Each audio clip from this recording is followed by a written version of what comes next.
Hello everyone, glad to be back. Today is 12th of June, now it's 10:30 in the morning Moscow time. I'm Levon Gdadze and this is my first update today, in which I will share all the main news that are making headlines in Russian media outlets and Russian language pages on different internet platforms. There are quite a few very significant developments and news that you may find interesting, and I will start today from space, if I may.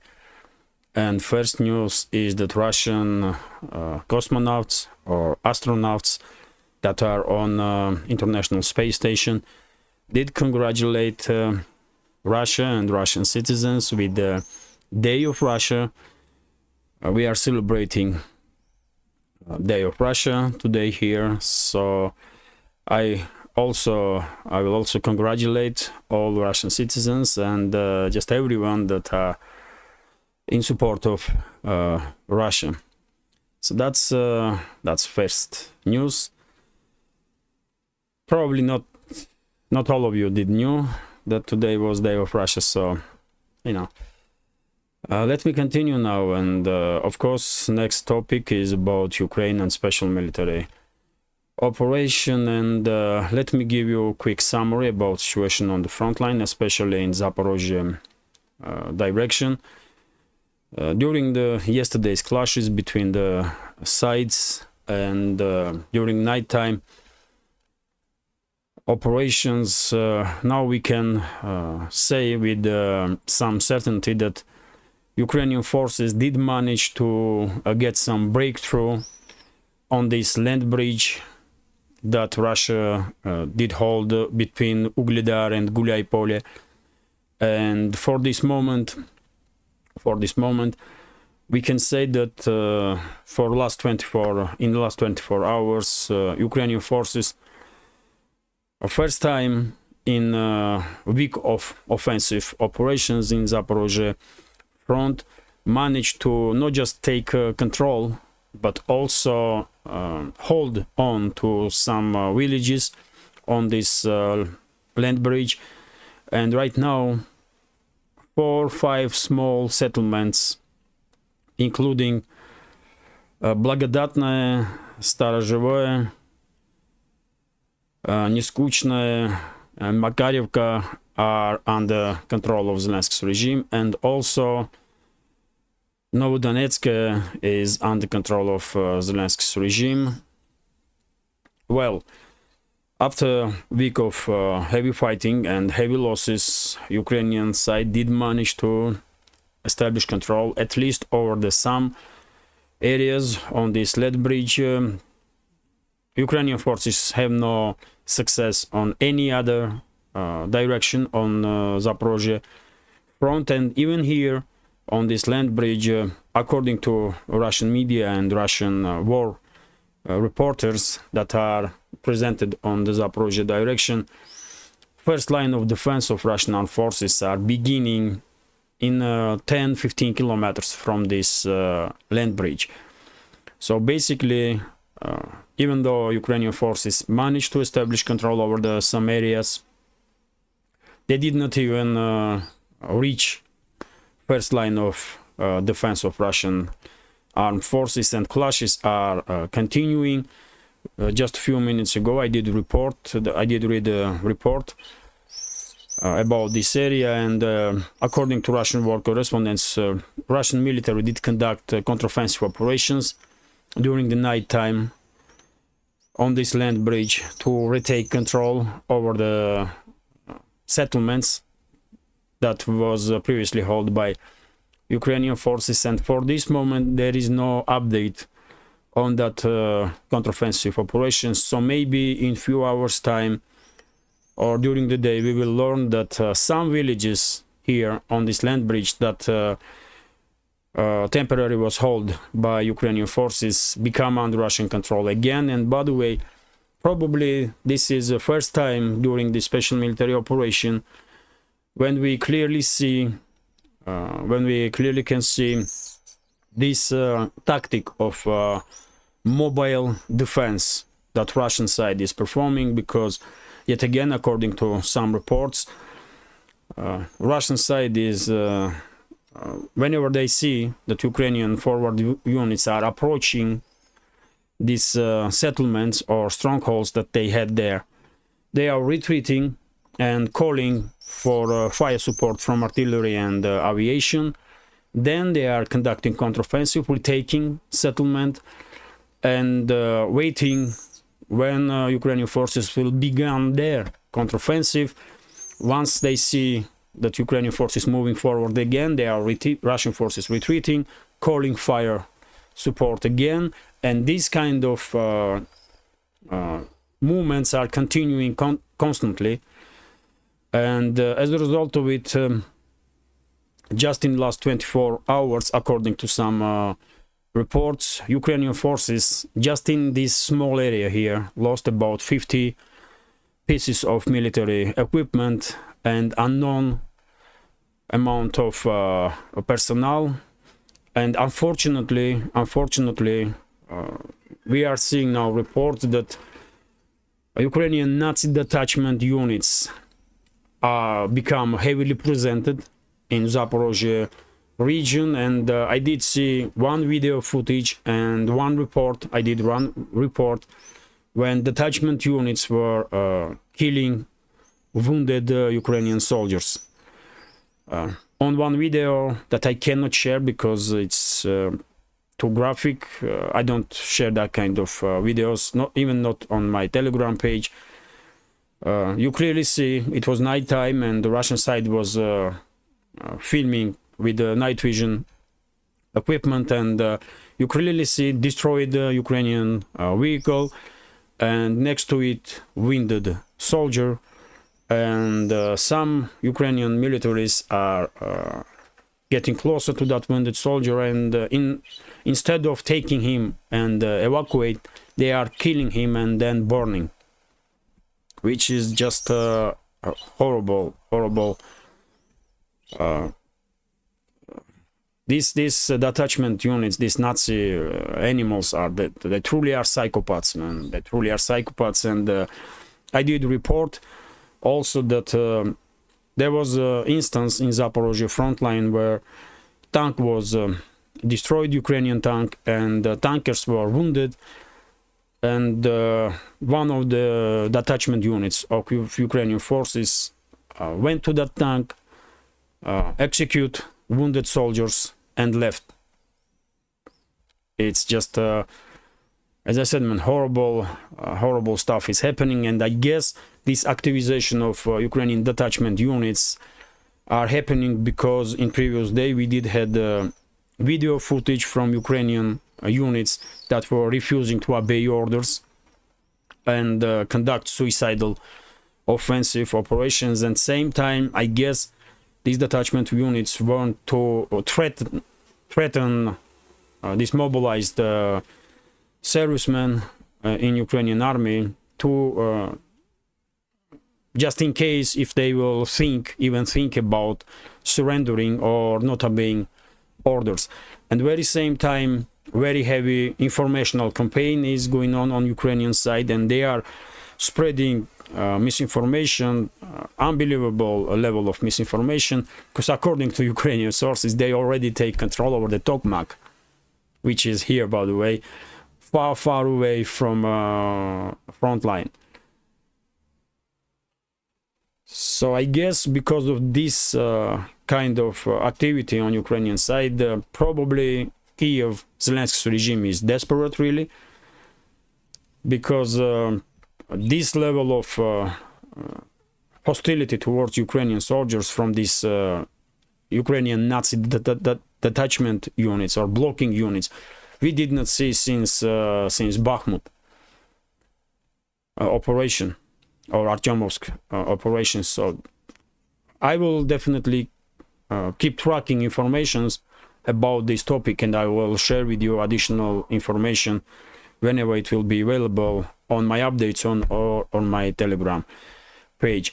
Same time, according to latest reports during the night, even though there were additional initial report that Ukrainian side will conduct massive offensive operation from Orekhovo direction, at least for this moment there is no reports about any offensive movements, any significant offensive movements of Ukrainian forces from in this area.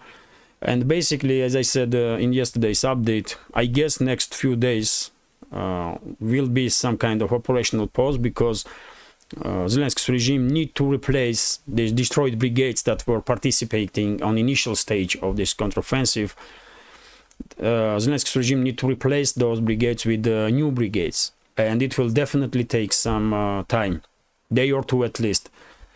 Only exception is this bridgehead between Ugledar and Guliai-Pole, and as I said, after weeks of fighting, Zelensky's regime did manage to hold on to few villages, few small villages in this area. And let me show you on this map. Just look at this, man. When I say small villages, it definitely are small villages, just like a few roads, a few dozen of buildings, and that's it. Really, but still they are trying now to. And just look at the landscape. It's fields, it's open terrain, and fields, and very few high ground in this area. And Ukrainian forces are now trying to establish control over any high ground that they can reach on this bridgehead.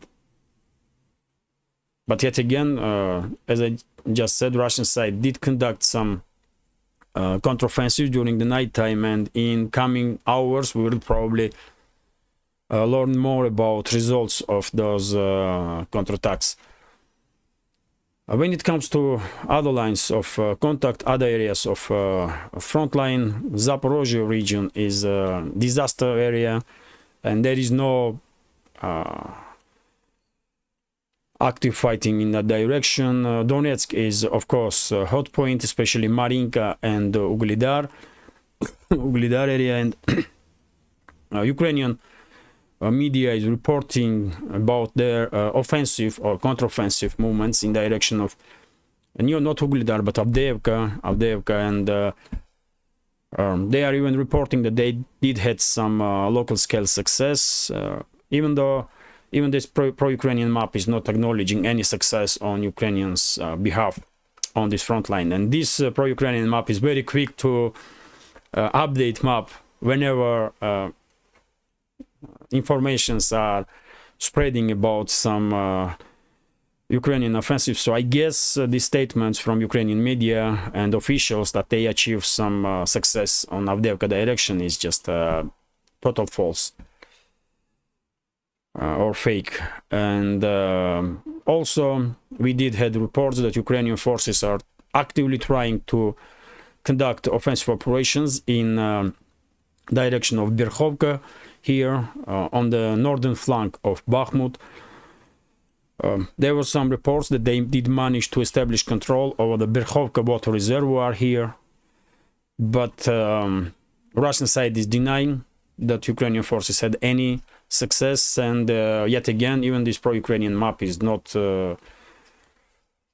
updating information on this direction and not acknowledging that Ukrainian forces managed to establish any additional control over the any areas on Kakhovka direction. So during the day we will probably receive some additional information, and as I always do, I will share it on my Telegram page. And Seversk direction, usually it's Belogorovka and the surrounding areas that are hot points, and sides are fighting for this area constantly for many months now. Liman direction is also active, and I did share some video footage yesterday when one of the on my Telegram page, when one of the Ukrainian recon group or sabotage group was spotted and destroyed on Liman direction by artillery, and also some activity on Kupiansk direction, but nothing like on the scale that we see a week or two ago. And maybe this is because shelling of Belgorod region is not as intense in last 4 or 5 days that it was a week or two ago.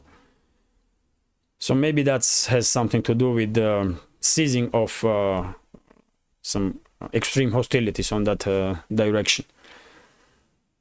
Let me continue now. Let me continue with some other news. And by the way, I just spoke about Bakhmut or Artyomovsk direction, and RIA Novosti is also reporting that Russian forces did manage to repeal this local-scale Ukrainian offensive in Artyomovsk area on the flanks of Artyomovsk, and the Ukrainian forces did suffer quite significant casualties in manpower, military equipment, and artillery pieces. But yet again, of course, main direction of Ukrainian activity now is Zaporozhye Frontline. So, of course, attention of everyone probably are directed towards this area in the Zaporozhye region. Let me continue now, and this is quite interesting news. RIA Novosti is reporting about article in Telegram, in which British media outlet is discussing Russian defense lines on Zaporozhye direction, and in that article, Ukrainian soldiers or Ukrainian military personnel was commenting that Russian side has immensely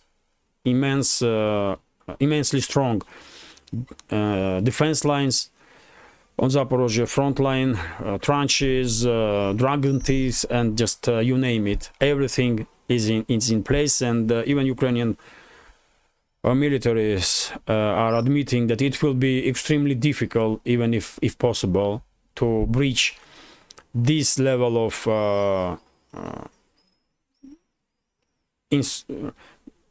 such a well-developed defense lines. And Telegram even did share some satellite images of Russian defense lines on that area, and you clearly can see that yes, it's gonna be impossible, let me say it this way, for Ukrainian forces to penetrate these defense lines.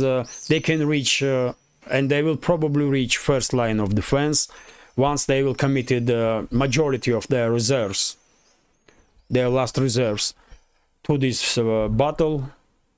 But after first line of defense, it's a second and third, and I guess Ukrainian forces will suffer unimaginable casualties during this battle. And as a result, once all this Ukrainian so-called counteroffensive will end, then Russian side will become active. It will be Russian turn, and I guess Russian military will neutralize all that will be left from these last reserves of Ukrainian armed forces that will be committed by Zelensky's regime to conduct this counteroffensive. And after that, as I said many times before, we will see beginning of the end of Ukrainian armed forces as a more or less capable entity, and Zelensky's regime also. And primarily at that time, probably we will see that Poland, Romania, and maybe a few other NATO member states will enter western parts of Ukraine, because they will know for that moment that they will receive minimal resistance from Ukrainian forces, if they even will be any resistance at all. And I guess these NATO member states that will enter western regions of Ukraine will try to establish also a no-fly zone. And yes, if they will conduct some negotiations with Moscow before this move, probably will be possible to avoid direct confrontation between Russian military and NATO military personnel. But if Warsaw and Bucharest will act without consultations with Moscow, then situation may very quickly escalate in extreme scale. Let me continue now. And by the way, this is also interesting news. RIA Novosti is reporting that despite these heavy clashes on Zaporozhye direction, Russian and Ukrainian side are still communicating on humanitarian topics. And yesterday there were exchange of POWs between the sides, and 94 Russian servicemen was freed, and approximately similar number of Ukrainian soldiers were also returned to Ukrainian side. So yes, that's of course good news. Let me continue. This is TASS News Agency's report, according to which Ahmad Special Forces did sign a contract with Russian Defense Ministry, according to order of Russian Defense Minister that all volunteer units should have a contract with Russian Defense Ministry, and this contract will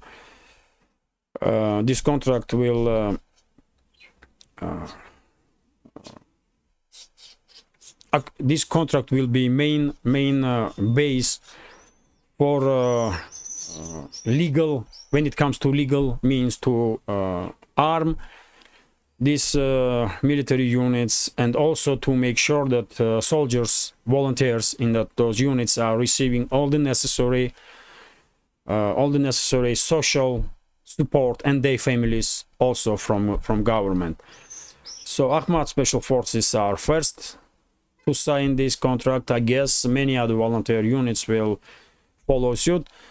Only difference will be PMC Wagner, I guess, because Prigozhin already said that they will not sign with the Russian Defense Ministry any contract whatsoever. They are operating in different mode, I guess, and I hope this topic will not become yet another reason for confrontation between leadership of Russian Defense Ministry and leadership of PMC Wagner. Let me continue now, and this is RIA Novosti's report, according to which spokesperson of Russian President Dmitry Peskov did made a statement. Yes, they did comment possibilities of peace talks between Moscow and Kiev, and he said that at present times there is no foundation to conduct any peace talks with Kiev. And well, you cannot argue with this, isn't it? Instead of asking for negotiations, Kiev is sending its last reserves to conduct some offensive operations in direction of that land bridge between Crimea and mainland Russia. So of course there is no ground for peace talks for this moment, and I guess Moscow is fed up with all these talks about peaceful negotiations, and now Moscow's position, or Kremlin's position, will become more radical, if I may use this word, because it's obvious that Kiev regime cannot be trusted. It's just too obvious that Kiev regime cannot be trusted. Any negotiations with Kiev will mean nothing whatsoever, and therefore I guess Moscow will continue with its special military operation, and this conflict will end with the full-scale disintegration of Ukraine between Russia and western neighboring countries of Ukraine. Hungary, Poland, Romania, and maybe Slovakia, although Hungary is not very happy about Slovakian claims on some parts of Transcarpathia, and once this disintegration of Ukraine, full-scale disintegration of Ukraine will begin, we may even, I would not be surprised if we will see some serious escalation in relationships between Hungary and Slovakia, if Slovak leadership will also move its forces in some western areas of Ukraine. But yet again, we are talking about some foreseeable future. It will not happen today or tomorrow, of course. And I guess this conflict will last at least until end of this year, or maybe even first 5-6 months of 2024. So at that point, we will definitely see disintegration, full-scale disintegration of Ukraine, and that's how this conflict will end. And Moscow will negotiate with the Western elites on terms on which new line of contact will be established between Russia and NATO. Because at this point, it's obvious that Russia is in conflict with NATO, and it's Western elites that are conducting war on Russia. Let me continue now, and this is very significant news. Also, RIA Novosti is reporting that water left Novaya Kakhovka, so entire town is free of flooding waters right now, and a few more settlements, which is great news, of course. But because huge, vast territories were flooded as a result of destruction of Kakhovka hydroelectric power plant, it's too early to say that all the settlements are now free of flooding waters. Many settlements are still underwater, and it's not really possible yet to conduct some expertise in area to know what kind of damage was done. But damage is huge, of course, because if we are talking about Novaya Kakhovka, for example, water at some point was up to second floors almost. So of course damage will be significant, and some settlements, smaller settlements, entirely went underwater. So it will take billions and billions of rubles to rebuild everything that was damaged, and to support civilians, residents of these areas that were evacuated.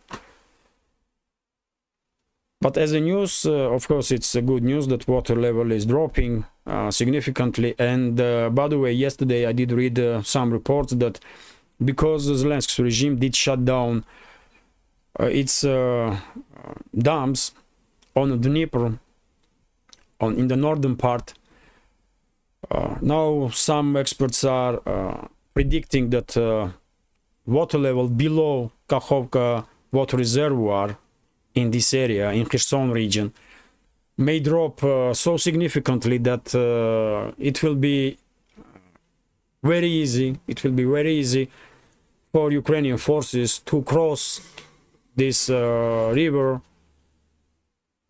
without in circumstances when there is no bridge or any other means left to move heavy military equipment from one bank of the river to another. So if that's the case, then by the way, you clearly have one more indication that it was Zelensky's regime that did destroy this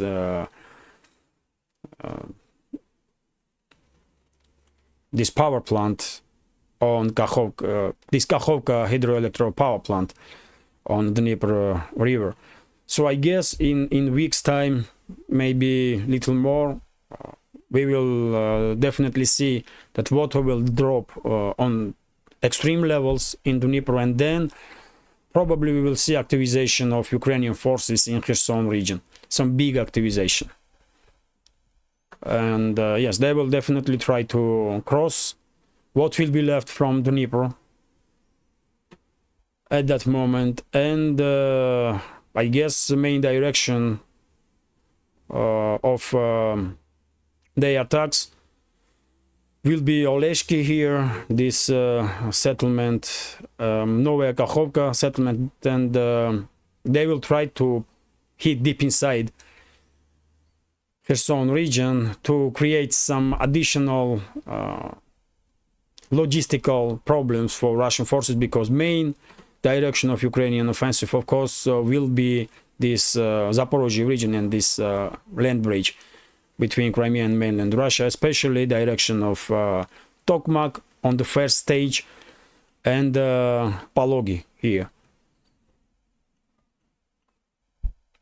Because without establishing control on Tokmak or Pologi, it's just impossible to conduct offensive movement in direction of Melitopol and then Berdyansk. But by the way, I'm quite sure Zelensky's regime will fail with this counteroffensive, and they will never reach Pologi or Tokmak. Never. But yet again, I'm not military expert, so time will tell. Let me continue now, and next information is also significant. We have statements from IAEA, International Atomic Energy, according to which a Zaporozhye nuclear power plant still able to receive water from Kakhovka water reservoir. And by the way, this is Kakhovka water reservoir here. Water levels are dropping significantly in this reservoir after destruction of Kakhovka hydroelectric power plant. But still, Zaporozhye nuclear power plant, which is here, right next to Energodar city, Zaporozhye nuclear power plant are still able to receive water from Kakhovka reservoir, and its own reservoir here for cooling, for purposes of cooling reactors, is full, is completely full, and this water will be enough. Even if Kakhovka reservoir will disappear entirely, water in that reservoirs, cooling reservoirs of atomic power station itself, are enough to cool down reactors for quite some time, 3-4 months, even more, probably. And I don't think water levels will drop in Kakhovka reservoir in such a level that there will be nothing left to pump water in that reservoir. So that's a good news. That's a good news, because I guess many people were wary about situation on Kakhovka nuclear power plant, and yes, it's safe and secure. For now, main danger for Zaporozhye nuclear power plant. Main danger for Zaporozhye nuclear power plant is Zelensky's regime and constant attempts of Zelensky's regime to strike this power plant. That's the main danger. Let me continue, and this is also quite interesting news. RIA Novosti is reporting that yesterday Ukrainian forces did try to destroy or damage Russian surveillance ship of Black Sea under the name of POW. This ship was conducting patrol mission on all along the gas pipelines on the bottom of the Black Sea from Russia to Turkey, and this is second time when Zelensky's regime is trying to destroy Russian ships that are patrolling or monitoring situation all along these gas pipelines. And according to Russian Defense Ministry, all the boats, all fast moving unmanned boats was destroyed by ship's defense systems, and ship was unharmed. And this currently Priazovia, this ship is continuing its mission. It did not returning to base, as I understand. But yet again, by the way, this attempt to strike Russian ship is definitely one more indicator that grain deal will not be prolonged no more by Russian side, because Russian Defense Ministry did stated many times before that Zelensky's regime is using ships that are moving from Odessa to conduct these drone strikes on Russian fleet. And I guess especially after destruction by Zelensky's regime of that pipeline, ammonia pipeline, Tolyatti Odessa, which supposed to be part of this grain deal, after destruction of that pipeline, after this kind of activity, when drones are used to strike Russian ships, I guess Moscow truly don't have any reason to prolong this grain deal. But yet again, let's see. Things may change. And by the way, yesterday I did share, because I'm talking about grain deal and export of Ukrainian goods. Yesterday I did share on my Telegram page video footage from border crossings between Ukraine and Poland, where Ukrainian citizens, I guess Ukrainian farmers were blocking roads and allowing to pass only trucks with humanitarian aid. And they were especially aggressive, let me say, towards Polish truckers or Polish drivers of Polish trucks. And they were protesting against the position of Polish farmers, these Ukrainian farmers. I guess they were farmers because they had some farmer equipment with them, and they were protesting position of Polish farmers and the Polish government, which are trying to protect themselves from cheap agricultural produce from Ukraine, because as I understand, Polish farmers do suffer significantly because market in Poland and in Europe are flooded with cheap goods, agricultural goods from Ukraine, and it's obvious that farmers in Poland, in some other European states, are not really happy because they have immense losses. And after all, they have a right to protect themselves, isn't it? They don't own Ukrainian farmers nothing really, or Zelensky's regime. So I find it strange that Ukrainian side not really understands or don't want to understand that after all, these Polish farmers also have rights and they also have families, and they need to somehow maintain their business.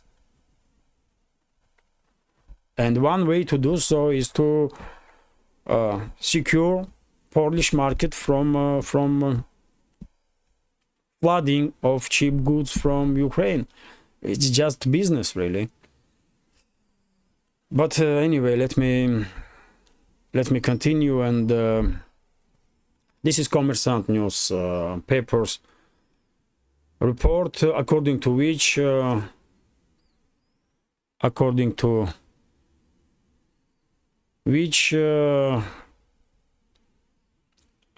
International Institute of Studies of Problems of World, CIPRI, did made a report according to which nuclear states are increasing their nuclear arsenals,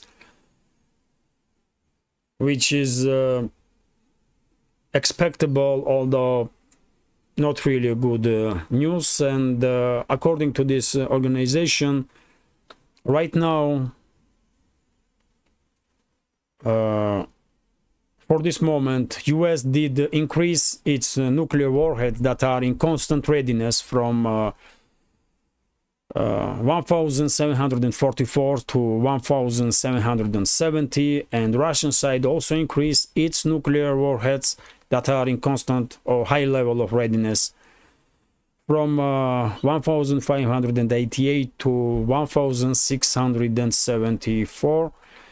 Even though Russia has more nuclear warheads than US does, on a high level of readiness, US has more nuclear warheads than Russia. Although when we are talking about hundreds and thousands of nukes, I don't think a difference in 50 or 100 nukes does makes that much difference. Russia and US definitely have enough nukes to destroy this world many times over. But yet again, this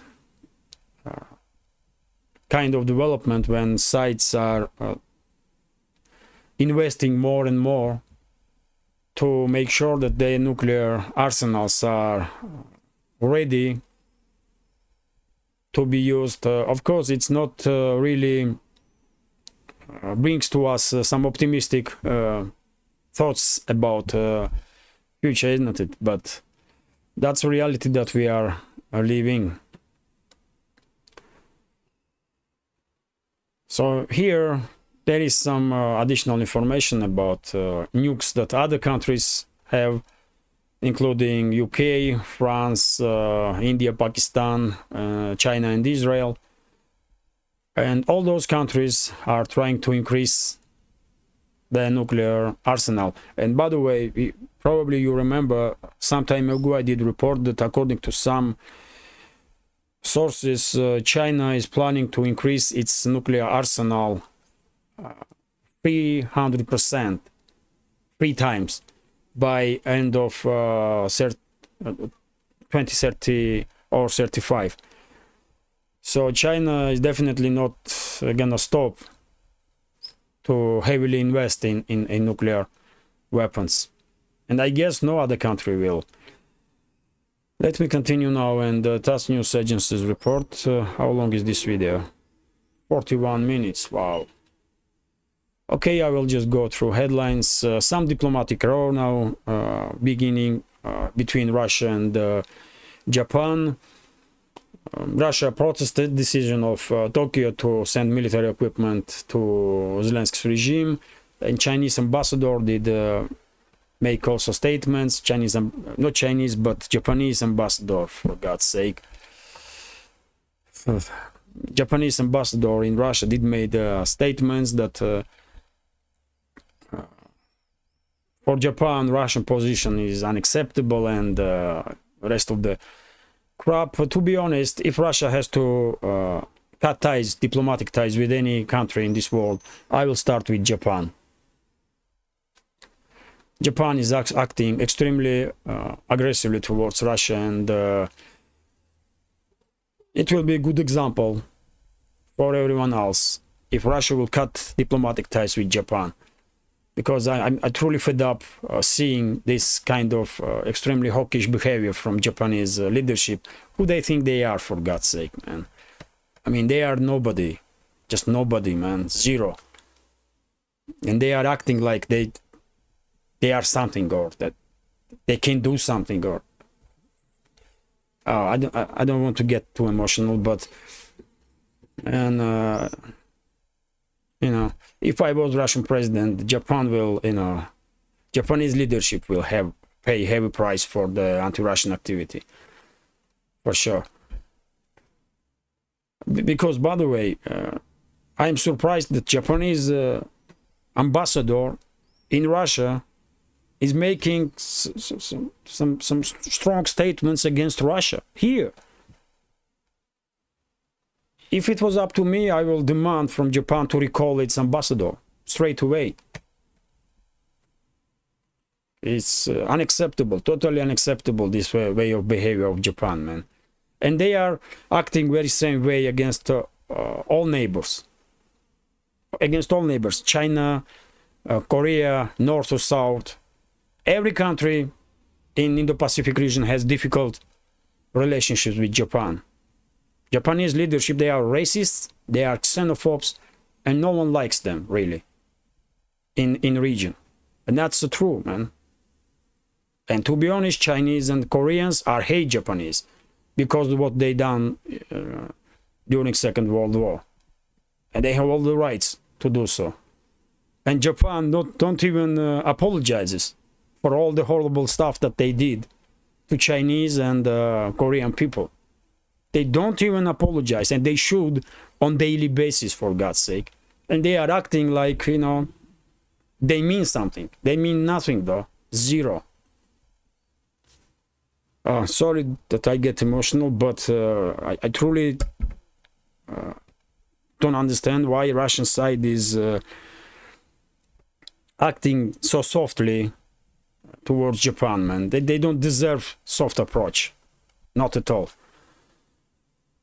Let me continue now, and this is TASS News Agency's report, according to which Poland is denying its involvement, any level of involvement in act of international terrorism that was conducted on Russian, German gas pipelines, Nord Stream and Nord Stream 2. And we have statement from a press spokesman of minister who coordinates all the secret services of Poland, Stanislav Żarin, who said that there are some forces that are trying to shift attention, and in this attempt, shift attention from maybe sides that were truly involved in this act of international terrorism, and they are shifting attention towards Poland also, which is unacceptable for Polish side. And yes, I don't think we do need these kind of statements from Poland to know very well that it was US that conducted this act of international terrorism on Nord Stream pipelines, together with Norway. But by the way,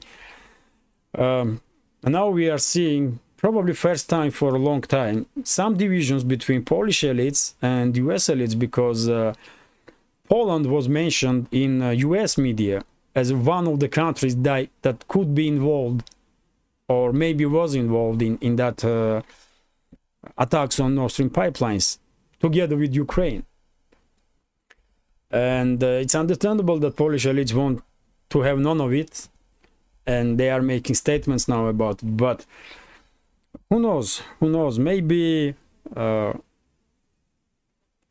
before authorizing this strike on pipelines, Washington demanded from many other countries to get involved, to get their hands in this whole story, so that it will be then easier to blame these countries,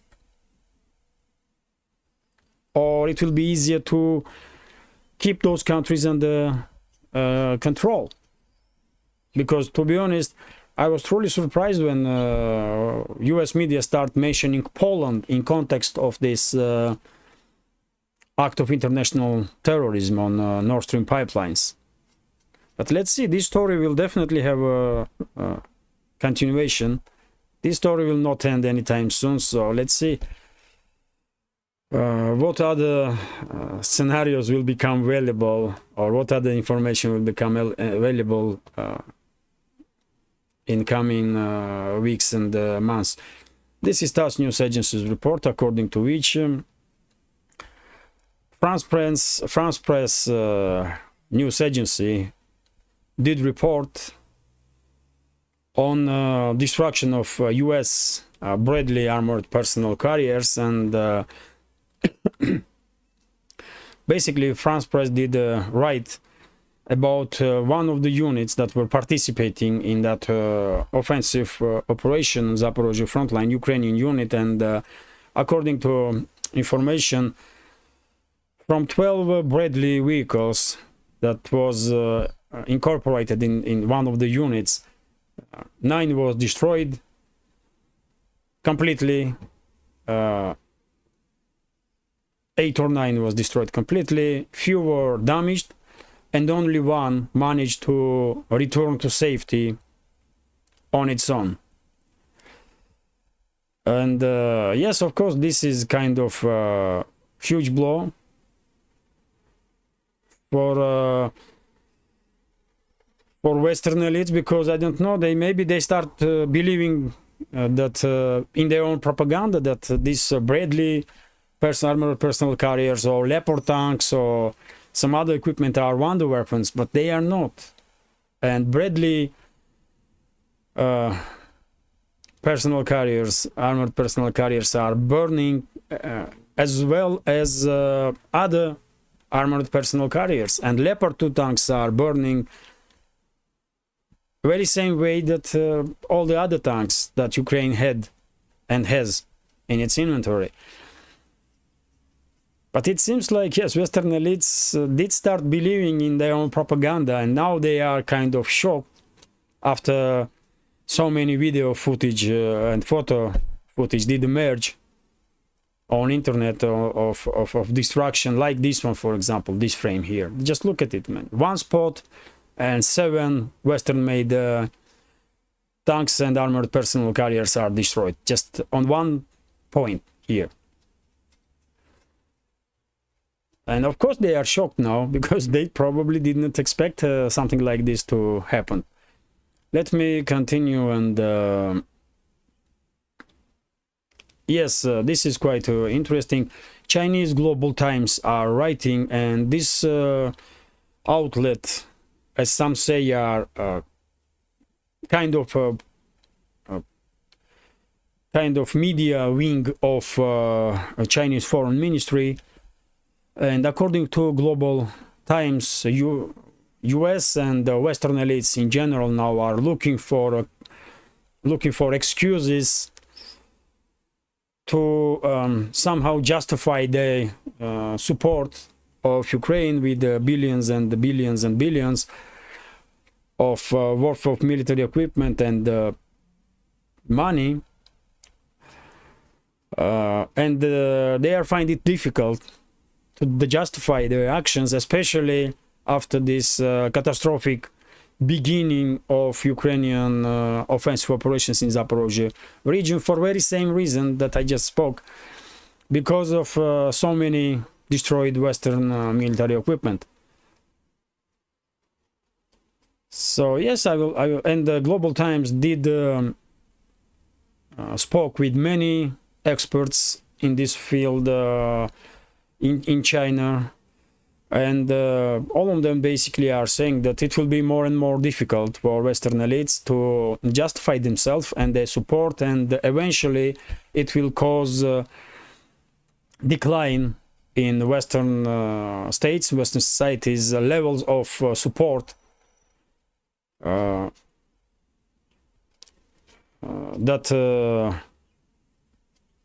it will cause decline in level of support that Western societies are willing to give to Zelensky's regime, which is quite understandable. Really, I'm already surprised that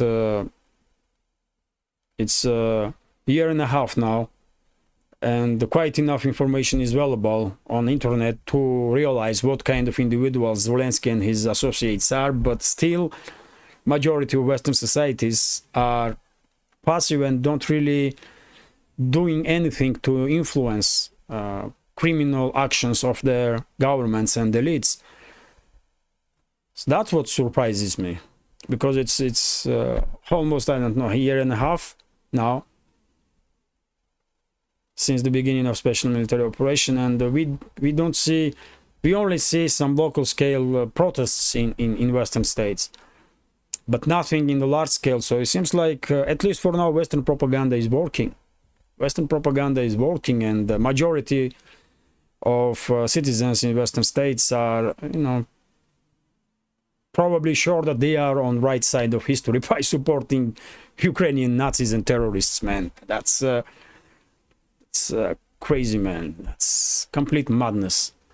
But it is what it is, And this is gonna be last news for today's update. Russia's McDonald's replacement, Вкусная точка, outperforms original or McDonald's. So as I said many times before, I even did share a video about this new brand Вкусная точка that take over all the McDonald's restaurants, how you call it, these fast food restaurants.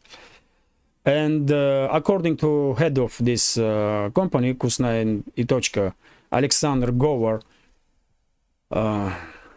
last year they had 500 million visits in Вкусная точка, and now they have 58% on the market when it comes to fast food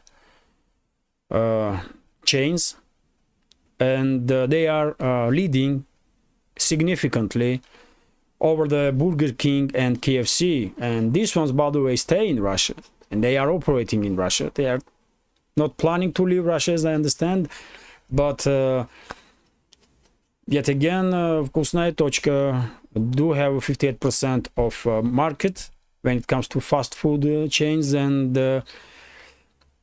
this level is much significantly higher than McDonald's had.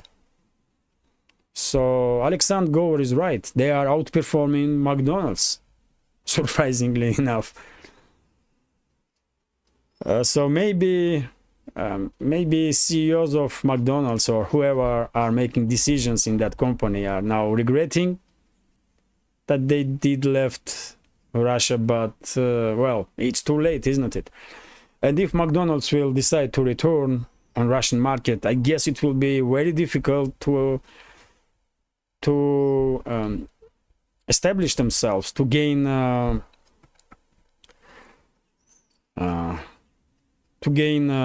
significant share on Russian market, because Vkusnaya Tochka same or even better than McDonald's, really. So this is it for now. I hope you will find this update interesting, and if so, please hit that like button, leave some commentary about any topic you like, and if you can, please share links to my videos or my channel with your friends on Facebook, Twitter, Telegram, or any other platform that you are active on. That should help me to deal with the YouTube's algorithm and reach wider audience. And if you think this channel is interesting, useful, and deserves to exist, please consider to support with small donations through PayPal, Buy Me a Coffee, or by subscribing to my Patreon page, where I am constantly making some extras to generate additional interest among our community. You will see links under this video in the description box. This is it for now. I wish you a successful new week and great day. Take care and see you soon.